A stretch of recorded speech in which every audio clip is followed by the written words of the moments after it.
بسم اللہ الرحمن الرحیم۔ شروع اللہ کے نام سے جو بڑا مہربان اور نہایت رحم کرنے والا ہے۔ صبح اٹھتے ہی نہار منہ قرآن کی ایک سورت پڑھیں۔ خدا کی قسم ایک دن میں دولت نہ ملے، بے شک میرا گریبان پکڑ لینا۔ 900 ارب بھی مانگو اللہ دے گا۔ محترم ناظرین، اللہ کو محسن اور مخلص لوگ بے حد پسند ہیں۔ یہی وہ لوگ ہیں جن کی دعاؤں میں برکت ہوتی ہے اور وہ مستجاب ہوتی ہیں۔ میں نے اب تک دیکھا ہے اور یہ مشاہدہ کیا ہے کہ جو لوگ اللہ سے خلوص نیت سے مانگتے ہیں، چاہے وہ مادی ہو یا روحانی معاملہ، اس کو ملا ہے۔ ایسے لوگوں کو میں نے سورہ اخلاص کا ذکر کرتے دیکھا ہے۔ سورۃ اخلاص قرآن مجید کی 112ویں سورت ہے جو صرف 4 آیات پر مشتمل ہے۔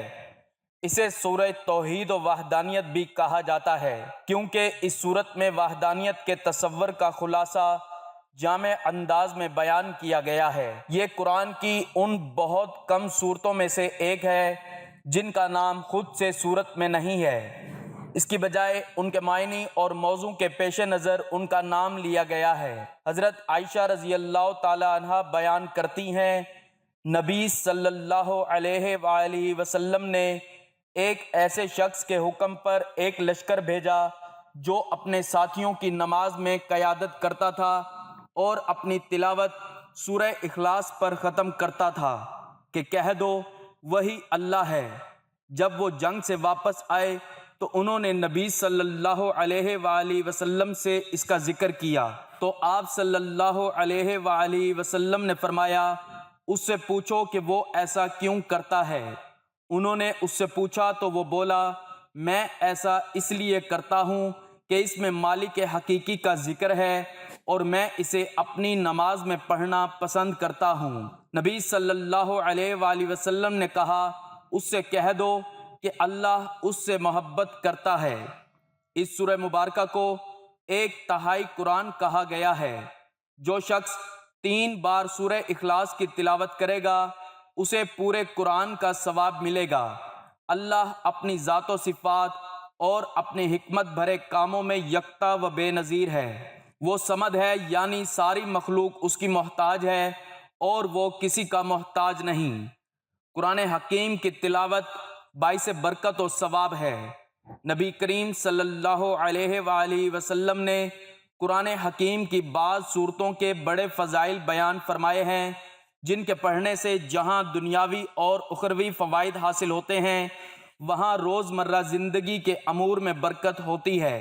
ان فضائل کی ایک دوسری حکمت یہ بھی ہے کہ ان میں روزمرہ زندگی گزارنے کا طریقہ اور سلیقہ بھی بتایا گیا ہے۔ نبی کریم صلی اللہ علیہ وآلہ وسلم نے فرمایا کہ تمہاری اس صورت کے ساتھ محبت تمہیں جنت میں داخل کر۔ ہم حضرت مسیح علیہ السلام کو اس لیے پوجتے ہیں کہ وہ اللہ کے بیٹے ہیں۔ مجوسی کہتے تھے ہم سورج چاند کی پرستش کرتے ہیں اور مشرکوں کا کہنا تھا کہ ہم بت پرست اس لیے ہیں کیونکہ یہ بت ہماری حاجتیں پوری کرتے ہیں۔ ان سب کے جواب میں اللہ تعالیٰ نے یہ سورت اتاری، اللہ تعالیٰ احد ہے، اس جیسا کوئی نہیں، اس کا کوئی وزیر نہیں، اس کا کوئی ہمسر نہیں، اس کے برابر اور کوئی نہیں، اس کے سوا کسی میں الوہیت نہیں۔ اللہ اپنی ذات و صفات اور اپنے حکمت بھرے کاموں میں یکتا و بے نظیر ہے۔ وہ صمد ہے یعنی ساری مخلوق اس کی محتاج ہے اور وہ کسی کا محتاج نہیں۔ سورہ اخلاص سے جو خاص محبت رکھتا ہے تو اللہ تعالیٰ اس سے محبت رکھتا ہے اور وہ جنت کا مستحق ٹھہرتا ہے۔ سورہ اخلاص کے فضائل و فوائد ہیں کہ جو شخص روزانہ 200 مرتبہ باوضو سورۃ اخلاص پڑھے اسے 9 فائدے حاصل ہوتے ہیں۔ نمبر 1، اللہ رب العزت 300 دروازے غضب کے بند کر دیتے ہیں، مثلا دشمنی، قہر، فتنہ وغیرہ۔ نمبر 2، 300 دروازے رحمت کے کھول دیتے ہیں۔ نمبر 3، 300 دروازے رزق کے کھول دیتے ہیں اور اللہ تعالیٰ اپنے غیب سے رزق پہنچاتے ہیں۔ نمبر 4، بغیر محنت کے اللہ پاک اپنے علم سے علم دیتے ہیں، اپنے صبر سے صبر اور اپنی سمجھ سے سمجھ دیتے ہیں۔ نمبر 5، 66 مرتبہ قرآن پاک کے ختم کرنے کا ثواب عطا فرماتے ہیں۔ نمبر 6، 50 سال کے گناہ معاف فرما دیتے ہیں۔ نمبر 7، اللہ پاک جنت میں 20 بنگلے مرجان و زمرد کے بنے ہوئے دیتے ہیں، ہر بنگلے کے 70 دروازے ہوں گے۔ نمبر 8، 2000 رکعت نفل پڑھنے کا ثواب دیتے ہیں۔ نمبر 9، مرنے کے بعد پڑھنے والے کی نماز جنازہ میں 1,10,000 فرشتوں کی شمولیت ہوتی ہے۔ میرے مرشد کریم کا فرمان ہے کہ جو لوگ روزانہ 300 بار سورہ اخلاص 40 روز تک پڑھتے ہیں، پاکیزگی قائم رکھتے ہیں، ان میں بزرگی پیدا ہو جاتی ہے، وہ اپنے شعبہ میں کامیاب ترین ہوتے ہیں۔ ایک بار میں نے ایک بینک افسر کو یہ عمل کرنے کے لیے کہا جو اس وقت سخت عتاب میں تھا۔ اس کے بقول ابھی اس نے 3 دن ہی یہ وظیفہ کیا تھا کہ اس کا مسئلہ حل ہو گیا۔ ایک طالب علم سے کہا تو جو امتحان میں فرسٹ آ گیا۔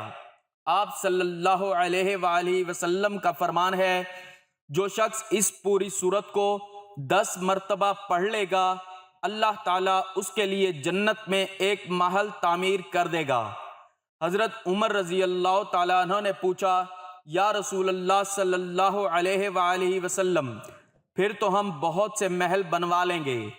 آپ صلی اللہ علیہ وآلہ وسلم نے فرمایا، اللہ رب العالمین اس سے بھی زیادہ اور اس سے بھی اچھا دینے والا ہے۔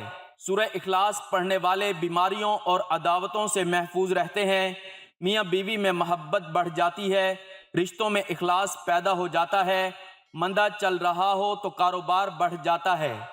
جو سورہ اخلاص کا وظیفہ کرتا ہے اسے زندگی کی بڑی کامیابیاں مل جاتی ہیں۔ مسند احمد میں ہے، سیدنا عبداللہ بن حبیب رضی اللہ تعالیٰ عنہ فرماتے ہیں کہ ہم پیاسے تھے، رات اندھیری تھی، نبی صلی اللہ علیہ وآلہ وسلم کا انتظار تھا کہ آپ تشریف لائیں اور نماز پڑھائیں۔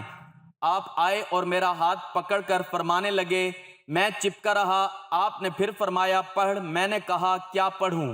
آپ صلی اللہ علیہ وآلہ وسلم نے فرمایا، ہر صبح و شام 3 مرتبہ سورت قل هو اللہ احد، قل اعوذ برب الفلق اور قل اعوذ برب الناس پڑھ لیا کہ یہ کافی ہو جائے گا۔ ترمذی کی ایک حدیث میں ہے، جو شخص سونے کے لیے اپنے بستر پر جائے پھر داہنی کروٹ لیٹ کر 100 دفعہ اس سورت کو پڑھ لے تو قیامت کے دن رب عز و جل فرمائے گا، اے میرے بندے اپنی داہنی طرف سے جنت میں چلا جا۔ بزار کی ایک ضعیف سند والی حدیث میں ہے، جو شخص اس سورت کو 200 مرتبہ پڑھے اللہ تعالیٰ اس کے 200 سال کے گناہ معاف فرما دیتا ہے۔ نسائی شریف میں اس آیت کی تفسیر میں ہے کہ نبی صلی اللہ علیہ وآلہ وسلم مسجد میں آئے تو دیکھا کہ ایک شخص نماز پڑھ رہا ہے، دعا مانگ رہا ہے، اپنی دعا میں کہتا ہے، اللہم انی اسألک بانی اشہد ان لا الہ الا انت الاحد الصمد الذی لم یلد ولم یولد ولم یکن لہ کفوا احد، یعنی اے اللہ میں تجھ سے سوال کرتا ہوں اس بات کی گواہی دے کر کہ تیرے سوا کوئی معبود نہیں، تو اکیلا ہے، بے نیاز ہے، نہ اس کے ماں باپ، نہ اولاد، نہ ہمسر اور ساتھی، نہ کوئی اور۔ آپ یہ سن کر فرمانے لگے، اس اللہ کی قسم جس کے ہاتھ میں میری جان ہے، اس نے اسم اعظم کے ساتھ دعا مانگی ہے، اللہ کے اس بڑے نام کے ساتھ کہ جب کبھی اس نام کے ساتھ سوال کیا جائے تو عطا ہو، اور جب کبھی اس نام کے ساتھ دعا کی جائے تو قبول ہو۔ ابو یعلا میں ہے، رسول اللہ صلی اللہ علیہ وآلہ وسلم فرماتے ہیں، 3 کام ہیں جو انہیں ایمان کے ساتھ کر لے وہ جنت کے تمام دروازوں میں سے جس سے چاہے جنت میں چلا جائے، اور جس کسی حور جنت سے چاہے نکاح کرا دیا جائے، جو اپنے قاتل کو معاف کر دے اور پوشیدہ قرض ادا کر دے، اور ہر فرض نماز کے بعد 10 مرتبہ سورت قل هو اللہ احد کو پڑھ لے۔ سیدنا ابو بکر صدیق رضی اللہ تعالیٰ عنہ نے پوچھا، یا رسول اللہ جو ان 3 کاموں میں سے ایک کر لے؟ آپ صلی اللہ علیہ وآلہ وسلم نے فرمایا کہ پھر بھی یہی درجہ ہے۔ مسند ابو یعلا میں ہے، سیدنا انس بن مالک رضی اللہ تعالیٰ عنہ فرماتے ہیں، ہم رسول اللہ صلی اللہ علیہ وآلہ وسلم کے ساتھ میدان تبوک میں تھے، سورج ایسی روشنی، نور اور شعاؤں کے ساتھ نکلا کہ ہم نے اس سے پہلے ایسا صاف شفاف اور روشن و منور نہیں دیکھا تھا۔ نبی صلی اللہ علیہ وآلہ وسلم کے پاس جبرائیل علیہ السلام تشریف لائے تو نبی صلی اللہ علیہ وآلہ وسلم نے دریافت فرمایا کہ آج سورج کی اس تیز روشنی اور زیادہ نور اور چمکیلی شعاؤں کی کیا وجہ ہے؟ تو جبرائیل علیہ السلام نے فرمایا، آج مدینہ میں معاویہ بن معاویہ لیثی رضی اللہ تعالیٰ عنہ کا انتقال ہو گیا ہے، جن کے جنازے کی نماز کے لیے اللہ تعالیٰ نے 70,000 فرشتے آسمان سے بھیجے ہیں۔ پوچھا ان کے کس عمل کے باعث؟ فرمایا وہ سورت قل هو اللہ احد کو دن رات چلتے پھرتے اٹھتے بیٹھتے پڑھا کرتے تھے۔ اگر آپ کا ارادہ ہو تو زمین سمیٹ لوں اور آپ ان کے جنازے کی نماز ادا کر لیں۔ آپ صلی اللہ علیہ وآلہ وسلم نے فرمایا، بہت اچھا، بس آپ نے ان کے جنازے کی نماز ادا کی۔ مسند احمد میں ہے، سیدنا عقبہ بن عامر رضی اللہ تعالیٰ عنہ فرماتے ہیں کہ ایک روز میری رسول اللہ صلی اللہ علیہ وآلہ وسلم سے ملاقات ہوئی۔ میں نے جلدی سے آپ کا ہاتھ تھام لیا اور کہا، یا رسول اللہ، مومن کی نجات کس عمل پر ہے؟ آپ صلی اللہ علیہ وآلہ وسلم نے فرمایا، اے عقبہ، زبان تھامے رکھ، اپنے گھر میں ہی بیٹھا رہا کر اور اپنی خطاؤں پر روتا رہے۔ پھر دوبارہ جب نبی صلی اللہ علیہ وآلہ وسلم سے میری ملاقات ہوئی تو آپ نے خود میرا ہاتھ پکڑ لیا اور فرمایا، عقبہ، کیا میں تمہیں تورات، انجیل، زبور اور قرآن میں اتری ہوئی تمام صورتوں میں سے بہترین صورتیں بتاؤں؟ میں نے کہا، ہاں اے اللہ کے رسول صلی اللہ علیہ وآلہ وسلم، ضرور ارشاد فرمائیے۔ اللہ تعالیٰ مجھے آپ پر فدا کرے۔ پس آپ نے مجھے سورت قل هو اللہ احد پڑھائیں۔ پھر فرمایا، دیکھو عقبہ، انہیں نہ بھولنا اور ہر رات انہیں پڑھ لیا کرنا۔ فرماتے ہیں، پھر نہ میں انہیں بھولا اور نہ کوئی رات ان کے پڑھے بغیر گزاری۔ میں نے پھر آپ سے ملاقات کی اور جلدی کر کے آپ صلی اللہ علیہ وآلہ وسلم کے دست مبارک کو اپنے ہاتھ میں لے کر عرض کی کہ یا رسول اللہ صلی اللہ علیہ وآلہ وسلم، مجھے بہترین اعمال کا ارشاد فرمائیے۔ آپ صلی اللہ علیہ وآلہ وسلم نے فرمایا، جو تجھ سے توڑے تو اس سے جوڑ، جو تجھے محروم رکھے تو اسے دے، جو تجھ پر ظلم کرے تو اس سے درگزر کر اور معاف کر دے۔ قل هو اللہ احد کہہ دو، وہی اللہ ہے۔ اس آیت میں اللہ کی یگانگت کا اعلان کیا گیا ہے۔ یہ اسلام کے جوہر کو رقم کرتا ہے اور ہر قسم کی مشرکت اور بت پرستی کی نمائی کو ترک کرتا ہے۔ لفظ احد یعنی ایک قرآن میں صرف اللہ کے لیے استعمال ہوا ہے۔ اللہ فرماتا ہے، اگر آسمان اور زمین میں خدا کے سوا اور معبود ہوتے تو زمین و آسمان دھرم بھرم ہو جاتے۔ جو باتیں یہ لوگ بتاتے ہیں، خدائے مالک عرش ان سے پاک ہے۔ اللہ کا کوئی شریک اور مددگار نہیں۔ عبادت صرف اللہ ہی کی جاتی ہے، کیونکہ وہی عبادت کے لائق ہے۔ جیسا کہ سورہ اسراء میں اللہ کا فرمان ہے، اور تمہارے پروردگار نے ارشاد فرمایا ہے کہ اس کے سوا کسی کی عبادت نہ کرو۔ اللہ الصمد، اللہ معبود برحق ہے۔ اس آیت میں اللہ نے اپنی کامل صفات میں سے ایک وصف سے اپنی طرف اشارہ کیا ہے۔ الصمد بھی اللہ کے ناموں میں سے ایک نام ہے۔ قرآن کے مختلف مترجمین نے اللہ کو عبدی پناہ، خود کفیل، مطلق اور وہ کہا ہے جس پر سب کا انحصار ہے اور جس کی طرف تمام مخلوق اپنی خواہشات اور ضروریات کی تکمیل کے لیے رجوع کرتی ہے۔ پس جہاں ساری دنیا اپنی ضروریات کی تکمیل کے لیے اللہ پر منحصر ہے، وہیں وہ کسی کا محتاج نہیں ہے۔ جیسا کہ سورہ نمل میں مذکور ہے، پروردگار بے پرواہ اور کرم فرمانے والا ہے۔ سورۃ النمل آیت نمبر 40، لم یلد ولم یولد، نہ اللہ کسی کا باپ ہے اور نہ کسی کا بیٹا۔ اس آیت میں بتایا گیا ہے کہ اللہ پیدا نہیں ہوا اور نہ ہی اس نے جنم دیا۔ دوسرے لفظوں میں اس کی کوئی ابتدا نہیں ہے اور اس لیے اس کا کوئی خاتمہ نہیں ہے۔ اللہ ہر چیز کو پیدا کرنے والا ہے، لیکن اسے کسی طاقت نے پیدا نہیں کیا۔ کیا یہ حیران کن بات نہیں کہ یہ بالکل واضح ہے کہ اللہ حتمی طاقت ہے، ہر چیز سے بالاتر ہے، اور بہت سے مشرک اللہ کے ساتھ ساتھ بیٹوں اور بیٹیوں کو بھی ناحق شریک بناتے ہیں۔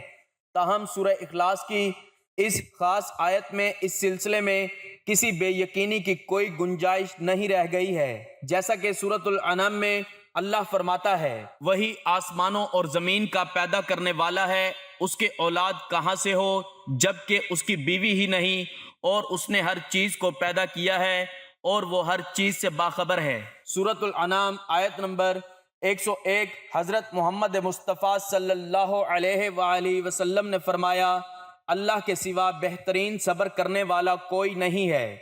وہ جو سنتا ہے لوگوں کی طرف سے ان نقصان دہ اور پریشان کن الفاظ کے اس کو کسی کی اولاد قرار دینا، پھر بھی وہ ان کو صحت اور رزق عطا کرتا ہے۔ خدا ہی معبود واحد ہے اور اس سے پاک ہے کہ اس کے اولاد ہو۔ سورۃ النساء آیت 171 اور سورۃ اسراء میں ہے، کہو کہ سب تعریف خدا ہی کو ہے، جس نے نہ تو کسی کو بیٹا بنایا ہے اور نہ اس کی بادشاہی میں کوئی شریک ہے۔ سورۃ الاسراء آیت 111، وَلَمْ يَقُلْ لَهُ كُفُوًا أَحَدٌ، اور اس کی کوئی مثال نہیں ہے۔ اس سورت کی آخری آیت میں اعلان کیا گیا ہے کہ اللہ کسی بھی مقابلے سے باہر ہے، دوسرے لفظوں میں فطرت اور اوصاف میں اس کے مقابل کوئی چیز نہیں ہے، نہ پوری کائنات میں کوئی ہے اور نہ کبھی تھا اور نہ کبھی ہو سکتا ہے جو اللہ کے برابر ہو، وہ ہر پہلو سے منفرد ہے۔ سورۃ الشورى میں ارشاد باری تعالیٰ ہے، اس اللہ جیسا کوئی نہیں۔ سورۃ الشورى آیت 11۔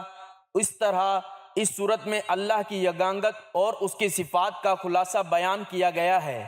سورہ اخلاص کی اتنی اہمیت ہے کہ ہمارے پیارے نبی حضرت محمد مصطفیٰ صلی اللہ علیہ وآلہ وسلم نے 1/3 قرآن کے ہم خیال کر دیا، جیسا کہ حضرت ابو ہریرہ رضی اللہ تعالیٰ عنہ نے خبر دی ہے، ہمارے پاس اللہ کے رسول صلی اللہ علیہ وآلہ وسلم باہر آئے اور فرمایا، میں تمہارے سامنے 1/3 قرآن پڑھنے والا ہوں۔ پھر آپ صلی اللہ علیہ وآلہ وسلم نے پڑھا، اللہ ایک ہے، وہ بے نیاز ہے، وہ نہ کسی کا باپ ہے اور نہ کسی کا بیٹا، اور کوئی اس کا ہمسر نہیں۔ محترم ناظرین، آپ بھی روزانہ صبح اٹھتے ساتھ نہار منہ قرآن مجید کی یہ سورت اخلاص 10 مرتبہ پڑھیں۔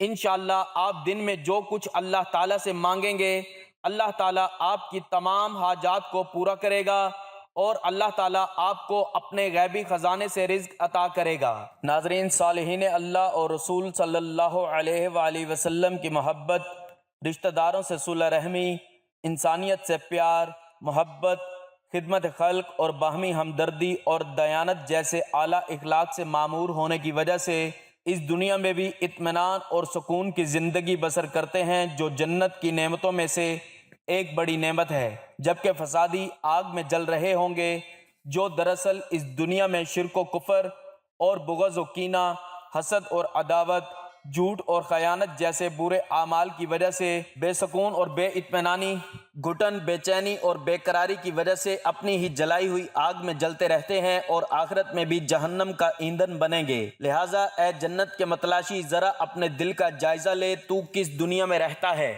سورۃ الاعراف آیت 43 میں اللہ تعالیٰ نے ارشاد فرمایا، اور جو کچھ ان کے دلوں میں کینہ تھا ہم ان کے دلوں کو پاک کر دیں گے، پھر ان کو جنت میں داخل کر دیں گے، ان کے نیچے نہریں جاری ہوں گی۔ مفسرین لکھتے ہیں کہ ان کے دلوں میں ایک دوسرے کے خلاف دنیا میں اگر کوئی بغض تھا تو ان کے دلوں کو آئینے کی طرح صاف کر دیا جائے گا، اور بعض کا یہ مطلب بیان کیا ہے کہ جنت میں جنتیوں کے درمیان جنت کے درجات کا جو فرق ہوگا اس پر وہ ایک دوسرے سے حسد نہیں کریں گے۔ علامہ ابن کثیر رحمۃ اللہ علیہ لکھتے ہیں، حدیث میں آتا ہے کہ جنتیوں کو جنت اور دوزخ کے درمیان ایک پل پر روک لیا جائے گا، ان کے درمیان جو آپس کی زیادتیاں ہوں گی ان کا بدلہ دے دلا کر ان کے دلوں کو پاک کیا جائے گا، پھر ان کو جنت میں داخلے کی اجازت ملے گی۔ صحیح بخاری حضرت علی رضی اللہ تعالیٰ عنہ کا قول ہے، مجھے امید ہے کہ طلحہ، زبیر اور عثمان رضی اللہ تعالیٰ عنہ ان لوگوں میں سے ہوں گے جن کے متعلق اللہ نے فرمایا، اور ہم ان کے دلوں سے کینہ دور کر دیں گے، پھر ان کو نعمتوں بھری جنت میں داخل کر دیں گے۔ علماء کرام کہتے ہیں کہ جو مسلمان یہ چاہتا ہے کہ اس کا دل ہر طرح کے کینے اور بغض سے پاک و صاف اور متحرک ہو جائے تو اسے چاہیے کہ سورہ اخلاص کو زیادہ سے زیادہ تلاوت کرتا رہے۔ مفسرین نے حضور صلی اللہ علیہ وآلہ وسلم کے اس ارشاد کی بہت سی توجیحات بیان کی ہیں، مگر ہمارے نزدیک سیدھی اور صاف بات یہ ہے کہ قرآن مجید جس دین کو پیش کرتا ہے اس کی بنیاد 3 عقیدے ہیں، ایک توحید، دوسرے رسالت، تیسرے آخرت۔ یہ صورت چونکہ خالص توحید کو بیان کرتی ہے، اس لیے رسول اللہ صلی اللہ علیہ وآلہ وسلم نے اس کو 1/3 قرآن کے برابر قرار دیا ہے۔ ناظرین، چلتے پھرتے اٹھتے بیٹھتے جو شخص اپنے دل میں سورۃ اخلاص پڑھتا رہے گا تو وہ خود بھی اور اس کی اولاد بھی زندگی کے ہر میدان میں کامیاب و کامران ہوں گے۔ اس عمل کی برکت سے چند ہی دنوں میں انہیں خود محسوس ہونے لگے گا، اور پھر لگاتار اس عمل کی برکت سے وہ ایسی کامیابی اپنی زندگی میں دیکھنے لگیں گے کہ انہیں خود اپنی آنکھوں پر یقین نہ آئے گا کہ انہیں اس طرح کی بڑی کامیابیاں بھی مل سکتی ہیں، اور پھر انشاءاللہ وہ اپنے اس عمل کے بارے میں دوسرے مسلمانوں کو بھی آگاہ کرنا شروع کر دیں گے، تاکہ وہ بھی اس عمل کی برکت سے اپنی زندگیوں کو اخلاص کے نور سے منور کر سکیں اور اپنی زندگیوں کو کامیابی سے ہمکنار کر سکیں۔ ہر مسلمان کے لیے بالعموم اور رشتہ داروں کے لیے بالخصوص اپنے دلوں کو ہر طرح کے حسد، بغض اور کینے سے پاک رکھنا چاہیے۔ دل کی طہارت اور پاکیزگی ہی دراصل اعمال کی طہارت اور پاکیزگی کا ذریعہ ہے۔ اللہ کا فرمان عالی شان ہے، جس نے اپنے دل کو تمام آلائشوں سے پاک کیا وہ کامیاب ہو گیا۔ حضرت ابو ہریرہ رضی اللہ تعالیٰ عنہ فرماتے ہیں، دل بادشاہ ہے اور اعضاء و جوار اس کا لشکر۔ بادشاہ اگر صحیح سلامت ہے تو اس کا لشکر بھی صحیح اور درست رہے گا، بادشاہی بگڑ جائے تو سارا لشکر بگڑ جاتا ہے۔ اس لیے نبی رحمت صلی اللہ علیہ وآلہ وسلم نے فرمایا، سنو، جسم میں گوشت کا ایک لوتھڑا ہے، وہ سیدھا ہو جائے تو سارا جسم سلامت رہتا ہے، اس میں بگاڑ اور فساد پیدا ہو جائے تو سارے جسم میں فساد پھیل جاتا ہے، اور وہ دل ہے۔ یہی وجہ ہے کہ انبیاء کرام علیہ السلام کے تعلیمات میں سب سے اہم ہدف دلوں کی اصلاح اور تزکیہ نفس ہوتا ہے۔ دور حاضر میں دلوں کا بگاڑ اور فساد تیزی سے بڑھتا جا رہا ہے، جس کا ثبوت یہ ہے کہ باہمی عداوت، انتقامی کارروائیاں، لڑائیاں اور جھگڑے، قطع تعلق اور ایک دوسرے سے ناراضگیاں، معمولی باتوں پر آپے سے باہر ہو کر ظلم و زیادتی کرنا، غصہ اور گالی گلوچ، معاشرے کی برائیاں معاشرے کا کلچر بنتا جا رہا ہے۔ قریبی رشتہ داروں اور پڑوسیوں میں باہمی معاملات بگاڑ کا شکار ہوتے جا رہے ہیں، اور سلام دعا بھی ترک کر لیتے ہیں۔ قصور معاف کرنا اور صبر و برداشت سے کام لینا مسلمان کی بنیادی صفات ہیں، جن سے ہم محروم ہوتے جا رہے ہیں اور سمجھتے نہیں کتنا بڑا نقصان کر رہے ہیں۔ نبی کریم صلی اللہ علیہ وآلہ وسلم نے فرمایا، بہادر وہ نہیں جو دوسروں کو پچھاڑ دے، بہادر تو وہ ہے جو غصے پر قابو رکھتا ہو۔ اللہ تبارک و تعالیٰ سے دعا ہے کہ اللہ تعالیٰ ہم سب کو اس طرح کی برائی سے بچائے رکھے۔ اللہ والو، نماز فجر ادا کرنے کے بعد جائے نماز پر بیٹھے بیٹھے بھی آپ اس سورت کی تلاوت کر سکتے ہیں، اور اس کے بعد بھی اگر آپ چلتے پھرتے اس سورت کو پڑھ لیں گے تو اس کے فوائد اور بھی زیادہ ہوں گے۔ آپ چاہیں تو اس کو روزانہ صبح پڑھ سکتے ہیں، اگر چاہیں تو ہفتے میں 1 دن اس کا ورد کر لیں، مہینے میں 1 بار کر لیں۔ جب بھی آپ کو کسی چیز کی ضرورت ہو تو آپ سورہ اخلاص کا یہ عمل روزانہ صبح اٹھتے ہی نہار منہ لازمی کیا کریں۔ اس سے انشاءاللہ آپ کی تمام پریشانیاں دور ہوں گی اور آپ کے تمام مسائل حل ہو جائیں گے، اور آپ کی جو بھی خواہشات ہوں گی اللہ تعالیٰ کے فضل و کرم سے ضرور پوری ہوں گی انشاءاللہ۔ دعا ہے کہ اللہ تعالیٰ میرا سنانا اور آپ کا سننا اپنی بارگاہ الہی میں قبول و منظور فرمائے، آمین۔ ناظرین، گزارش ہے کہ اللہ تعالیٰ کے 99 ناموں میں سے کوئی ایک نام لکھ کر کمنٹس میں ضرور شیئر کریں۔ اللہ تعالیٰ ہم سب کا حامی و ناصر ہو، آمین۔ جزاک اللہ۔